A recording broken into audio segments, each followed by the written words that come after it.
Hello, hello, je vous souhaite un bon samedi et j'espère que vous allez bien. Je vais partager avec vous ce passage des Écritures qui est dans le livre des Proverbes. Si ton ennemi a faim, donne-lui du pain à manger. S'il a soif, donne-lui de l'eau à boire, car ce sont des charbons ardents que tu amasses sur sa tête et l'Éternel te récompensera. C'est une parole qui est très difficile à accomplir, mais je vous assure que c'est possible. C'est possible. Je vais juste vous partager ce texte que j'ai écrit, parce que moi, je suis plus à l'aise à l'écrit. Quand j'écris, j'ai l'impression que voilà, le Saint-Esprit, voilà. Il y a des gens qui sont plus à l'aise à l'oral. Moi, c'est plus à l'écrit. Donc, je vais vous lire le texte. Et j'espère que ce texte touchera des cœurs, amènera certains à réfléchir à ce que c'est vraiment la croissance spirituelle. La croissance spirituelle ne se mesure pas seulement en résultats matériels et tangibles, mais dans le niveau de transformation et de régénération de la pensée, la mentalité. Nous sommes plus enclins à chercher du résultat en étant fixés sur un but. Guérison, enfantement, prospérité, etc. pour valider que Dieu nous a bien bénis. Bien souvent, le processus même pour arriver à cette bénédiction est une bénédiction cachée qui nous transforme et nous ajoute des richesses spirituelles insoupçonnées. Le livre d'Apocalypse nous parle de ces personnes en Laodicée. Si vous allez dans le livre d'Apocalypse, vous allez voir où le Seigneur félicite et aussi réprimande certaines églises. Il y en a 7 en tout. De ces personnes en Laodicée qui se pensent riches, mais qui sont aveugles, pauvres et nus. Et pourquoi l'église de Smyrne, qui est persécutée, est riche devant Dieu, à méditer.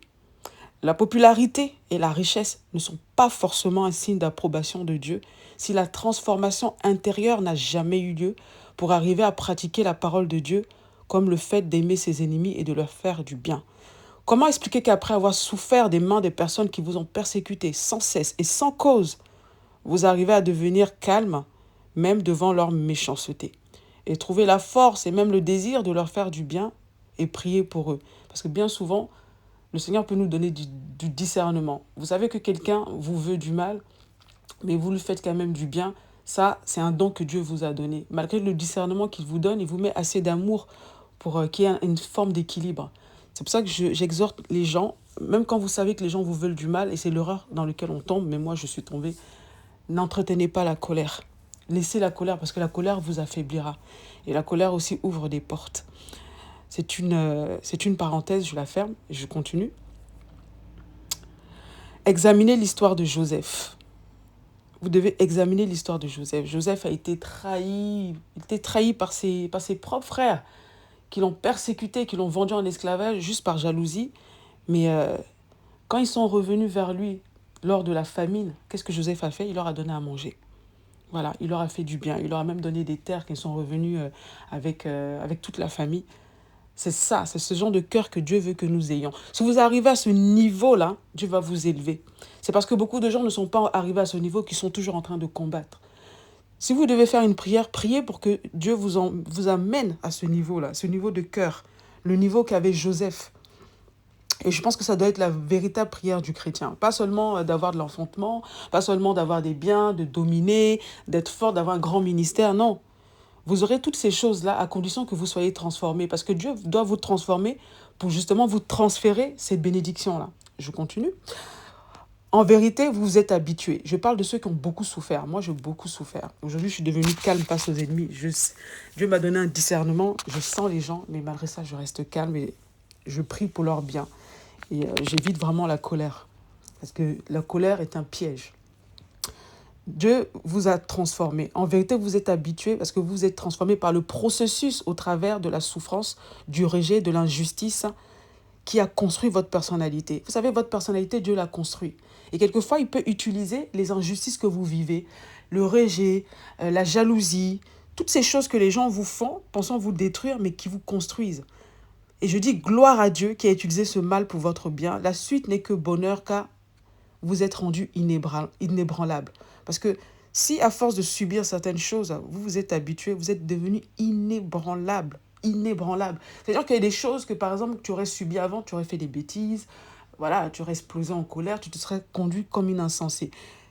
Alors que maintenant, il y a des choses, quand on te les fait, tu le sais que la personne en train de te faire un vice, mais tu souris dans ton cœur et puis tu passes. Parce que Dieu a permis que ces choses vous arrivent au fur et à mesure pour vous construire, pour vous habituer. Parce qu'il a... Sinon, ces choses vous auraient tué. Non, parce qu'il a un dessein pour vous. Dieu connaît ton cœur. Il sait de quelle graine il t'a fait. Il sait quelle destinée quelle destinée il a pour toi. Et il fallait qu'il te forme. Et quelquefois, la formation de Dieu fait très mal. Parce que au-delà de la formation de Dieu, tu vas perdre beaucoup d'amis, beaucoup de gens parce que tu vas découvrir les choses telles qu'elles sont. La Bible dit que la sagesse donne beaucoup de dépit. Pourquoi? Parce que la sagesse va passer par l'esprit de discernement. Tu vas apprendre à discerner les gens.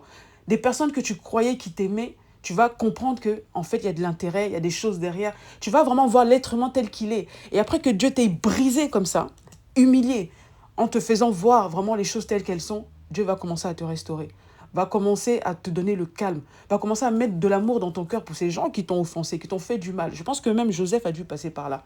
Je pense que pendant un moment, Joseph a dû être déçu, a dû vraiment être malheureux, même en colère contre ses frères.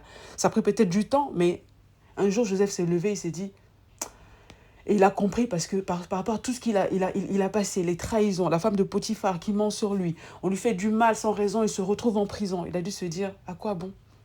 À quoi bon développer de la colère? Il a lâché prise. Vous devez arriver à ce niveau où vous lâchez prise. C'est à ce moment-là que vous allez commencer à croître spirituellement. Et c'est à ce moment-là que vous pourrez espérer maintenant voir les richesses et les bénédictions de Dieu transférées en vous. Vous savez, avant que la richesse extérieure se manifeste, il faut d'abord que cette richesse intérieure maintenant s'installe. S'installe par la confiance en Dieu, par le calme, même devant des situations qui sont intenables, devant des trahisons et toutes sortes de choses. Moi, j'appelle ça l'œuvre du Saint-Esprit. Oh oui, c'est l'œuvre du Saint-Esprit. Vous savez, le Saint-Esprit, c'est un feu. La Bible décrit le feu par lequel tout croyant devra passer. L'œuvre du Saint-Esprit, c'est ce feu par lequel tout croyant véritable doit passer.